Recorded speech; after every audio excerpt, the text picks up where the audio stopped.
नमस्कार दोस्तों, कविता Yadav YouTube channel पर आप सभी का स्वागत है।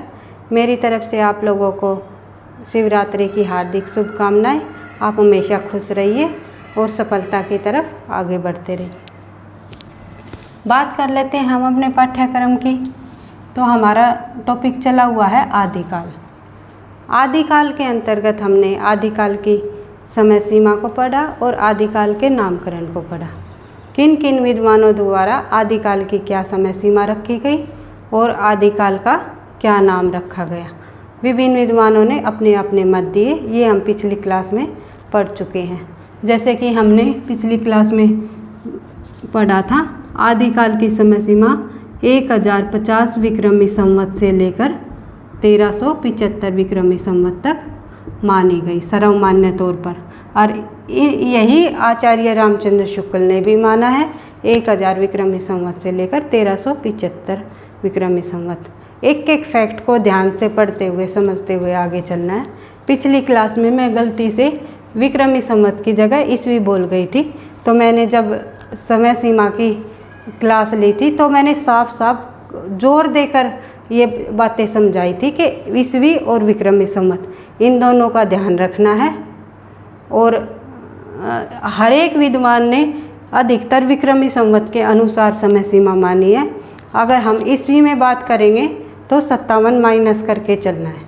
इस तरह रामचंद्र शुक्ल ने ईस्वी की बात करें तो 993 ईस्वी से लेकर 1318 ईस्वी तक आदिकाल की समय सीमा मानी। तो इन छोटे छोटे तथ्यों को आप बिल्कुल बारीकी से ध्यान से समझते हुए पढ़ते हुए आगे बढ़ना है।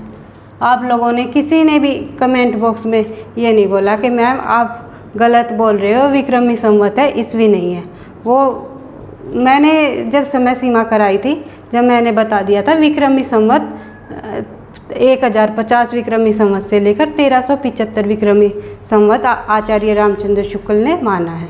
और ईस्वी में मैंने बताया था 993 ईस्वी से लेकर 1318 ईस्वी। तो इन ईस्वी और विक्रमी संवत को ध्यान से पढ़ते हुए चलना है, ठीक है। आज बात कर लेते हैं हम विभिन्न विद्वानों द्वारा माने जाने वाले हिंदी के प्रथम कवि।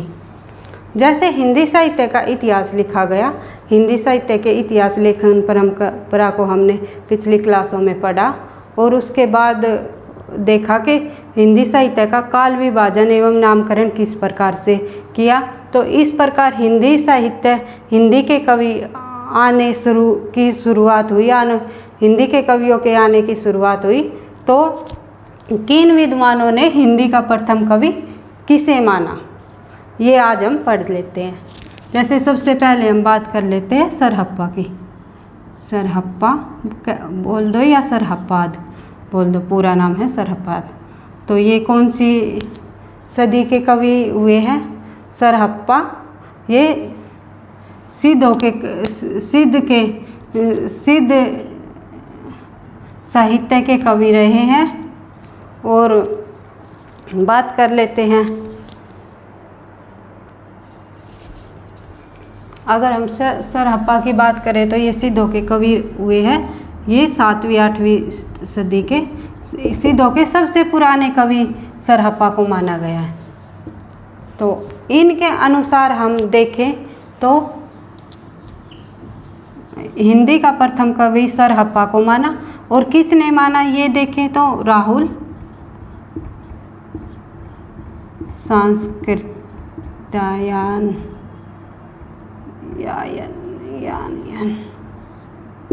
सांस्कृतायन ने हिंदी का प्रथम कवि सरहप्पा को माना है। उसके बाद बात करें हम अगर स्वयंभू की, स्वयंभू की बात करें तो स्वयंभू कौन सी ईस्वी में रहे? 693 ईस्वी के कवि रहे हैं ये। और किन माना है इनको प्रथम कवि? रामकुमार वर्मा ने। रामकुमार वर्मा ने स्वयंभू को हिंदी का प्रथम कवि माना है। राहुल सांस्कृतायन ने सरहप्पा को हिंदी का प्रथम कवि माना है। उसके बाद बात करें अगर हम पुष्यदंत की, अगला कवि पुष्यदंत। पुष्यदंत को पुण्य कवि भी कह सकते हैं, पुष्य कवि भी कह सकते हैं। ये 10वीं सदी के कवि रहे हैं।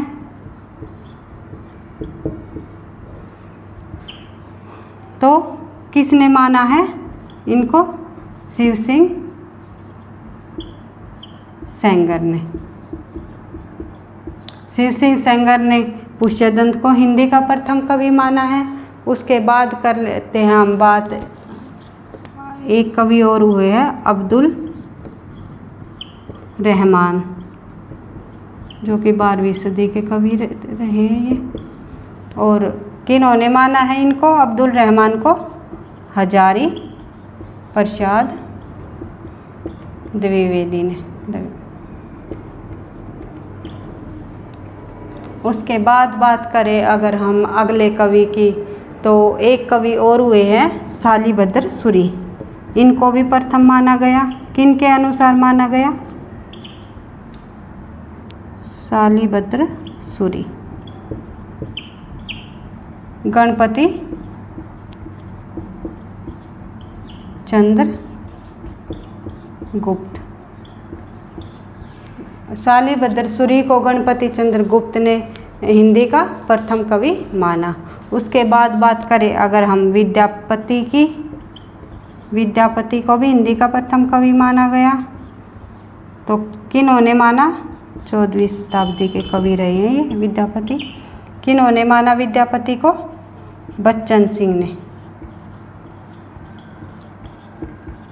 डॉक्टर बच्चन सिंह ने विद्यापति को हिंदी का प्रथम कवि माना।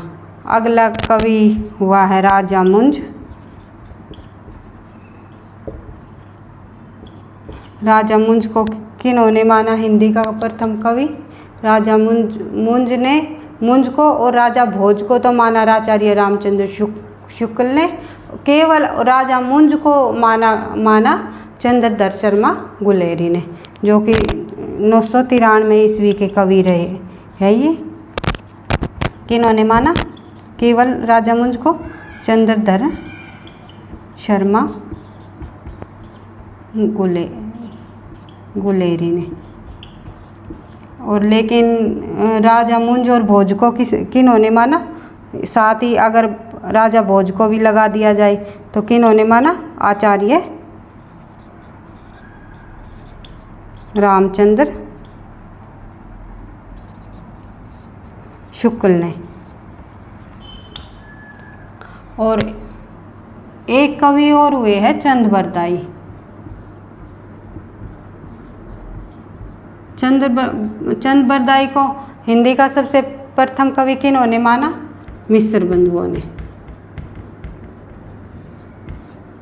मिश्र बंधुओं ने चंद बरदाई को हिंदी का प्रथम कवि माना। इस प्रकार हमने देखा विभिन्न विद्वानों के द्वारा माने गए हिंदी के प्रथम कवि। हम एक बार और रिवाइज कर लेते हैं इनको, फिर याद हो जाएंगे। जैसे सरहपाद को किसने माना? राहुल सांस्कृतायन ने। राहुल सांस्कृतायन के अनुसार कौन हिंदी के प्रथम कवि रहे? सरहप्पा। सरहप्पा याद रखने की ट्रिक क्या होगी? सर राहुल। कौन सा सर? राहुल सर। इस तरह हम याद रख लेंगे। कीवर्ड उठा के एक एक शब्दों में से उनको एक दूसरे से मिलान करके तब हम ट्रिक, खुद की ट्रिक, जितनी हम खुद की ट्रिक बना के चीज़ों को याद करेंगे उतना ही हमारे लिए बेनिफिट होगा। जैसे करेंगे हम स्वयंभू। स्वयंभू को किसने माना? राम कुमार वर्मा। राम कुमार वर्मा। राम कुमार वर्मा यानी कि भगवान श्री राम ने स्वयं की भूमि बताई अयोध्या को। या ये लगा लो, स्वयं भूमि पर कौन बैठे? राम कुमार वर्मा। किसी तरह ट्रिक बना लो, लेकिन माइंड में ये याद होना चाहिए स्वयंभू को किसने माना? राम कुमार वर्मा ने। इस तरह आगे बढ़ते हैं हम। शिव सिंह सेंगर। शिव सिंह सेंगर ने किसको माना हिंदी का प्रथम कवि? पुष्यदंत को। आज वैसे भी शिवरात्रि है तो शिव पर पुष्य चढ़े, ये हो गया। शिव सिंह ने पुष्यदंत को हिंदी का प्रथम कवि माना। शिव पर क्या चढ़े? पुष्य। पुष्य यानी कि पुष्प, फूल। अगला देख लेते हैं हम हजारी प्रसाद द्विवेदी।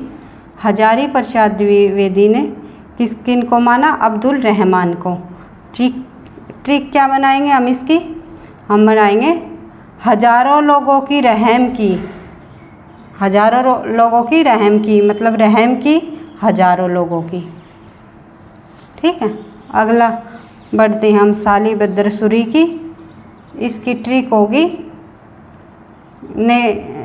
गणपति चंद्र ने साली बद्रसूरी को हिंदी का प्रथम कवि माना है।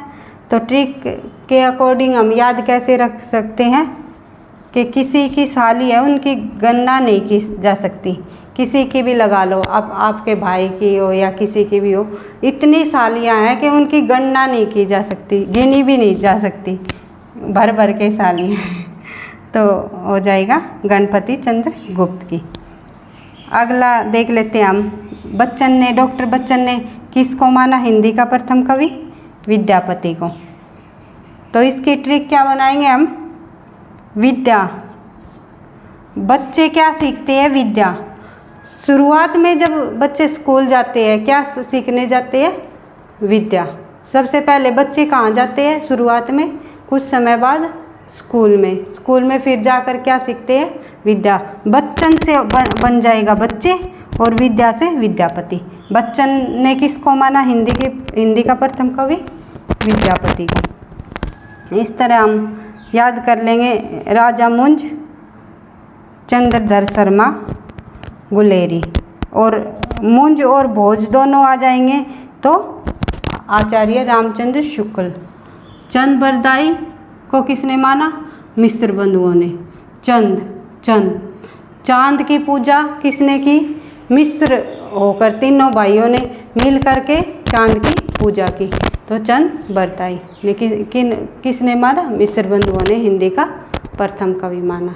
इस तरह हम जो याद करने के फैक्ट हैं वो हम बार बार रिवाइज करके, रटने की चीज़ें हैं वो हम रटेंगे, जो ट्रिक के साथ होंगे वो हम ट्रिक के साथ भी करते हुए अपने सिलेबस को आगे बढ़ाएंगे, और साथ साथ हम प्रश्न उत्तरों की प्रैक्टिस करते हुए परीक्षा तक इस तरह से तैयारी करेंगे कि हमारी तैयारी में कोई कमी ना रहे। आपको वीडियो अच्छी लगे लाइक करना, दोस्तों के साथ शेयर करना, और चैनल को अगर पहली बार हो तो सब्सक्राइब कर लेना। थैंक यू, धन्यवाद।